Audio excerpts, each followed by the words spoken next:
এই বন্ধুরা, আপনি যে কোনো একজন বিজ্ঞানীকে জিজ্ঞাসা করে দেখুন টাইম ট্রাভেল বা সময়যাত্রা কি সত্যি সম্ভব। উত্তরটা ঠিক এমন হবে। লিওনার্দো দা ভিঞ্চি উড়োজাহাজের কল্পনা করেছিল যা 200 বছর পরে বাস্তবায়িত হয়েছিল। আজ বিজ্ঞানের কল্পনা সময়যাত্রাও একদিন বাস্তবায়িত হবে। আমি জানি বিজ্ঞানের এই উত্তর শুনে আপনার মনে যেমন ভীষণ পরিমাণে উৎসাহের সঞ্চার হয়, তেমনই একটি ছোট প্রশ্নেরও উদয় হয়। সেই প্রশ্নটি হলো, টাইম ট্রাভেল কি করে সম্ভব হবে। এবার আমার বলা কথাগুলি একটু মন দিয়ে শুনুন। আজকের এই অদ্ভুত দশের এপিসোড নং 28 ভিডিওটিতে টাইম ট্রাভেল আদৌ সম্ভব কিনা জানবো, সাথে সাথে থিওরি অফ রিলেটিভিটি সম্বন্ধেও জানবো। টাইম ট্রাভেলকে বাস্তবিত করার মতো একটি ট্রেনের তুলনা করব এবং টাইম ট্রাভেলে ব্ল্যাক হোলের গুরুত্ব সম্বন্ধে আলোচনা করব। এবং অদ্ভুত দশের পরের এপিসোডটি 29 নং এপিসোডটিও থাকবে টাইম ট্রাভেলে ওয়ার্ম হোলের গুরুত্ব। 30 নং এপিসোডটিও সম্পূর্ণ টাইম ট্রাভেল নিয়ে থাকবে এবং ভিডিওটির শেষে অদ্ভুত দশের একটি অতি বিশেষ বার্তা থাকবে। এবার যা যা বললাম সেগুলিকে পাশে রেখে ভিডিওটির বাকি অংশে মন দিন এবং ভিডিওটিকে সময় নিয়ে সম্পূর্ণ দেখবেন, নয়তো আপনি কনফিউজ হতে পারেন। সময় না থাকলে পরে সময় করে দেখবেন।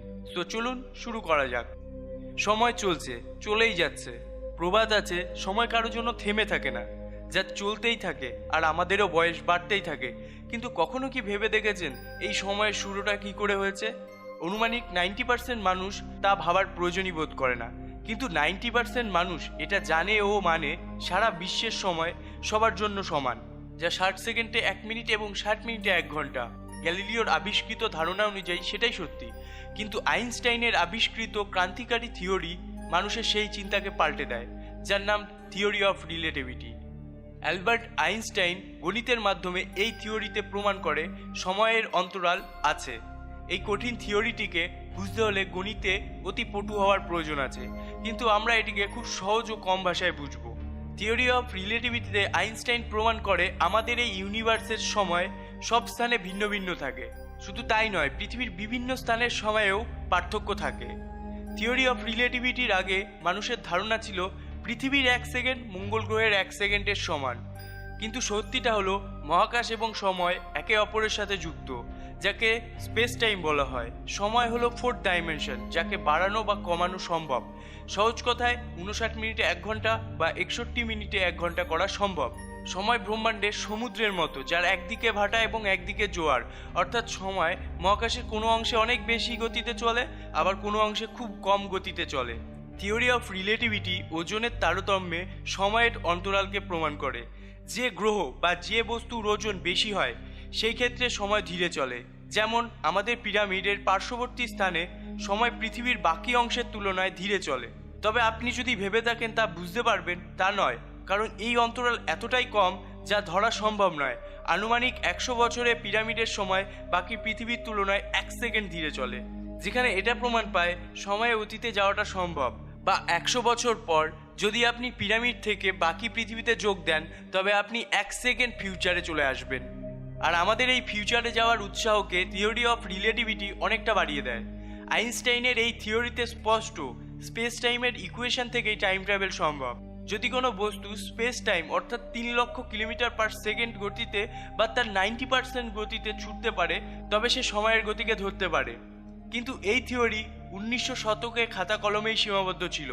এই শতকের শুরুতে বিগ ব্যাং থিওরি এবং ব্ল্যাক হোলকে বিস্তারিতভাবে ব্যাখ্যা করা বিজ্ঞানী স্টিফেন হকিংস যখন টাইম ট্রাভেল এবং থিওরি অফ রিলেটিভিটিকে ব্যাখ্যা করে দেন, তখন এটা স্পষ্ট হয় টাইম ট্রাভেল 100% সম্ভব। তবে কি করে? স্টিফেন হকিংস অনুমান করতে বলেন একটি ট্রেন ট্র্যাকের বা রেল লাইনের, যা পৃথিবীর চারিদিকে বিস্তৃত হবে। তারপর একটি ট্রেনকে আলোর গতিতে ছোটার অনুমান করতে বলেন। যদি ট্রেনটি সেই গতিতে পৃথিবীর চারিদিকে চলে, তবে সারা পৃথিবীর সমস্ত বস্তু ওই ট্রেনের গতির তুলনায় ধীর গতিতে চলবে এবং সময়ের অন্তরাল তৈরি হবে। এইভাবে ট্রেনটি যতক্ষণ চলতে থাকবে ততক্ষণ পৃথিবীর সাথে ট্রেনটির সময়ের অন্তরাল হতে থাকবে। ধরুন 1 জানুয়ারি 2018-তে এমনই একটি ট্রেন চলা শুরু করলো কিছু যাত্রী নিয়ে, এবং ধীরে ধীরে সেই ট্রেনটি আলোর রশ্মির গতি ধরতে শুরু করলো বা তার 90% গতি ধরতে সক্ষম হলো। তখন ওই ট্রেনের ভেতরের একটি আশ্চর্য ঘটনা ঘটবে। যা ঘটবে সেটি হলো ট্রেনের ভেতরের সময় ধীর গতিতে চলবে। সেই ট্রেনের ভেতরের সময় যখন 1 সপ্তাহ অতিক্রম করবে, তখন পৃথিবীর 65 বছর অতিক্রম হয়ে যাবে। সুতরাং ট্রেনটির যাত্রীরা 7 দিন পর নেমে পৃথিবীর 2018 + 65 2083 সাল হয়ে যাবে। তাদের ছেলে মেয়ে বুড়ো হয়ে যাবে, তবে ট্রেনের যাত্রীরা মাত্র 7 দিনের বড় হবে। কিন্তু এই কল্পনাটির ব্যাখ্যাটির মধ্যে সত্যি থাকার সম্ভাবনা থাকলেও আজও কল্পনা। টাইম ট্রাভেল সত্যি জানলেও তেমন গতিতে ট্রেন ছোটানোর ক্ষমতা মানব সভ্যতার আজও অর্জন হয়নি। যদি তা অর্জন হতো তবে শুধু টাইম ট্রাভেলই নয়, ভিন গ্রহেও যেতে সক্ষম হতো মানুষ। টেকনোলজির মান নিয়ে আমি অদ্ভুত দশের এপিসোড নম্বর 25 এলিয়েন আছে কিনা ভিডিওটিতে বিস্তারিত আলোচনা করেছি। আপনি অবশ্যই ওই ভিডিওটি দেখবেন, 100% বলতে পারি ভালো লাগবে। তবে এটা তো জানা হলো টাইম ট্রাভেল সম্ভব, কিন্তু মানুষ দ্বারা টাইম ট্রাভেল করার মতো যন্ত্র বানানোটা আজও সম্ভব নয়। কিন্তু আমরা কি তাতে নিরাশ হয়ে পড়ব? না না, এতে নিরাশ হবার কিছু নেই, কারণ মানুষের নির্মাণ ছাড়াও প্রকৃতির কিছু নির্মাণ মানুষকে টাইম ট্রাভেল করাতে পারে, যেমন ব্ল্যাক হোল। বন্ধুরা, ব্ল্যাক হোল হলো মহাকাশে থাকা এমন একটি অংশ যার গ্র্যাভিটি পৃথিবীর গ্র্যাভিটির তুলনায় লক্ষ লক্ষ গুণ বেশি, এতটাই বেশি যে কোনো গ্রহ বা নক্ষত্র এর সামনে এলে তা তার ভেতরে চলে যায় আর কোনো দিনও ফিরে আসে না। এই কালো হোল তৈরি হয় যখন মহাকাশের কোনো সূর্যের মতো নক্ষত্রের বিনাশ হয়, তখন তা ব্ল্যাক হোলে পরিণত হয়।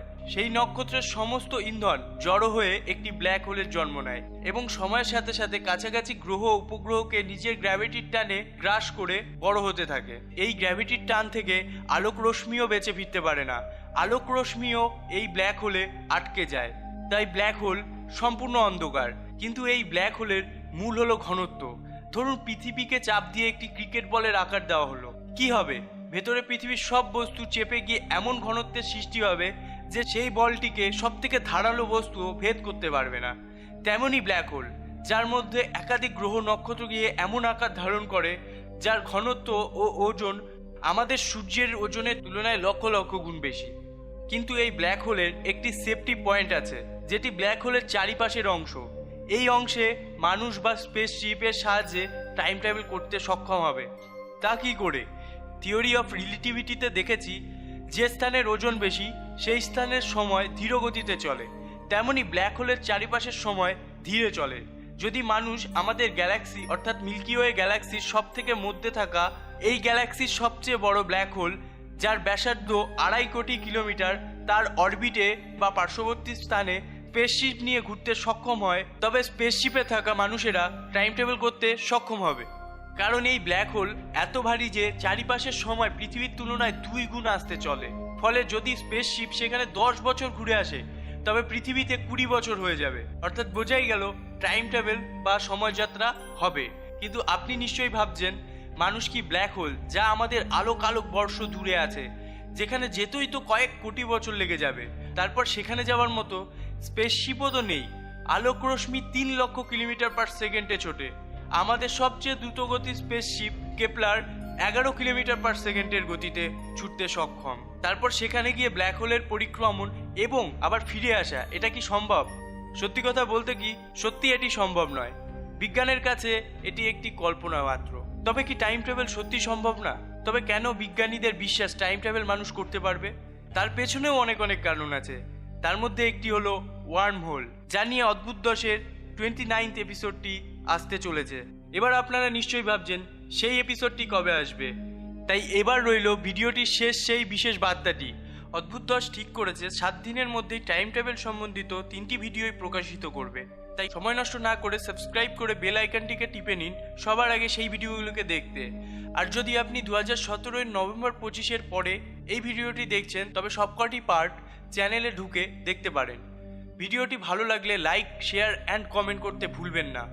লাস্ট ভিডিওতে 10,000 লাইক এম করেছিলাম এবং সেটা প্রায় পূর্ণ হতে চলেছে। তাই বলতে চাই থ্যাংক ইউ। আর যদি আপনি আমাকে এখনও ফেসবুক, ইনস্টাগ্রাম এবং টুইটারে ফ্রেন্ড বা ফলো না করে থাকেন, তবে ভিডিও ডিসক্রিপশন বা সবার উপরের কমেন্টে থাকা লিঙ্কগুলিতে ক্লিক করে চলে যান এবং ফলো করুন। সর্বশেষে thanks for watching. Stay happy, stay cool.